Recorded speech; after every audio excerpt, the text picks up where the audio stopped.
नमस्कार दोस्तों, आज के हमारे इस वीडियो में हम आपके लिए महाभारत की कथा का एक विचित्र प्रसंग लेकर आए हैं। एक समय की बात है, द्रौपदी अपने आश्रम के बाहर खड़ी हुई थी। सुहाना मौसम था, ठंडी ठंडी हवा बह रही थी। तभी एक सुंदर सा फूल हवा में उड़ता हुआ द्रौपदी के पास आकर गिरा। द्रौपदी ने वह फूल उठा लिया और भीमसेन के पास जाकर बोली, स्वामी, आप श्रेष्ठ गदाधारी हैं, बहुत बलवान हैं। क्या आप गंधमादन पर्वत से दिव्य वृक्ष के यह दिव्य पुष्प मेरे लिए ला सकते हैं? द्रौपदी की इच्छा पूरी करने के लिए अपनी गदा उठाकर गंधमादन पर्वत की ओर निकल पड़े। चलते चलते वो पहाड़ों की घाटियों में जा पहुँचे, लेकिन अचानक भीम के बढ़ते कदम रुक गए। उन्होंने देखा कि मार्ग में एक बड़े से पत्थर पर एक वृद्ध वानर बैठा है, जिसकी पूंछ भीम के मार्ग में बिछी हुई है, जिसे लांगे बिना भीम आगे नहीं बढ़ सकते थे। यह देखकर भीम रुक गए। अपनी बढ़ी हुई शक्ति, मद और अहंकार में भरकर भीम बोले, ए वानर, अपनी पूंछ को मार्ग से हटाओ, मुझे आगे जाना है।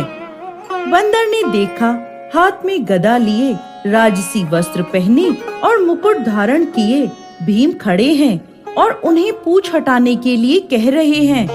वानर के रूप में हनुमान जी चुपचाप बैठे रहे और उन्होंने भीम की बात का उत्तर नहीं दिया।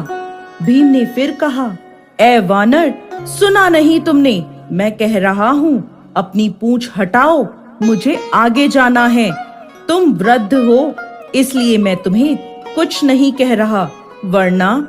अब वानर ने भीम की तरफ देखते हुए कहा, जैसा कि तुम देख सकते हो, मैं वृद्ध हूँ, कुछ अस्वस्थ हूँ, इसलिए लेटा हुआ हूँ।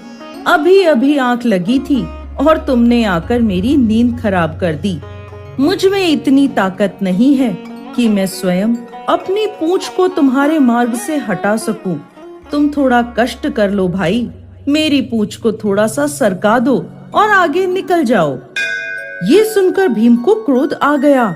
इस वानर ने मेरे बल को ललकारा है। क्या ये अपनी पूंछ नहीं हटा सकता? कई बलवानों को परास्त करने वाला क्या अब इसकी पूंछ हटाएगा? मुझ में 100 हाथियों का बल है। अभी एक तिनके की भांति इसकी पूंछ को मार्ग से हटा देता हूँ। आवेश में आकर भीम ने अपने बाएं हाथ से पूंछ को पकड़ा और उसे उठाने की कोशिश करने लगा, लेकिन भीम से पूंछ हिली तक नहीं। ये देखकर वो हैरान रह गया। फिर उसने अपने दाएं हाथ से पूंछ को हटाना चाहा, लेकिन अपने दाएं हाथ से भी भीम पूंछ को तिल मात्र भी हिला नहीं सका। इसके बाद भीम ने वानर की ओर देखा। वानर मंद मंद मुस्कुरा रहा था। ये देखकर भीम को गुस्सा आ गया। अब भीम ने दोनों हाथों से भरपूर जोर लगाया, लेकिन पूंछ नहीं हिली। अब भीम ने एक पैर को पत्थर पर रखकर जोर लगाने की कोशिश करी, लेकिन वो पूंछ को नहीं हटा पाया। भीम भरपूर जोर लगा कर उस पूंछ को हटाने की कोशिश करने लगा, लेकिन वह हताश हो गया। जिस पूंछ को वो मामूली जानकर हटाने में लगा था, उसने भीम के पसीने छुड़ा दिए। अब थक हार कर निढाल होकर वो एक तरफ खड़ा हो गया और सोचने लगा, ये कोई मामूली वानर नहीं है, जरूर कोई दिव्य व्यक्ति है और इसकी असीम शक्ति का सामना मैं नहीं कर सकता। उस वृद्ध वानर के आगे भीम खुद को कमजोर महसूस करने लगा। भीम का अहंकार अब चूर चूर हो गया था।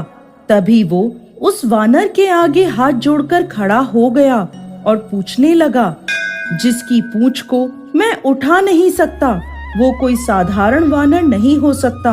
मुझे क्षमा करें, कृपा कर मुझे अपना परिचय दें। तब वह वानर उठा और भीम को गले से लगा लिया और कहने लगा, भीम, तुमने मुझे नहीं पहचाना, लेकिन मैं तुम्हें पहचान गया हूँ। तुम वायु पुत्र भीम हो और मैं पवन पुत्र हनुमान हूँ, श्री राम का सेवक हूँ। मेरे प्रभु के आदेश पर ही मैं इस मार्ग पर आकर लेटा था, ताकि तुम्हारे अहंकार को मैं खत्म कर सकूं। रिश्ते में मैं तुम्हारे बड़े भाई की तरह हूँ और बड़े भाई का कर्तव्य निभाते हुए मैंने तुम्हें यह याद दिलाया है कि कभी भी अपनी शक्ति पर अभिमान मत करो, क्योंकि यह ताकत तुम्हारी नहीं है। यह शरीर और यह ताकत परमात्मा की दी हुई है, और जो चीज परमात्मा की है वो किसी और की नहीं हो सकती।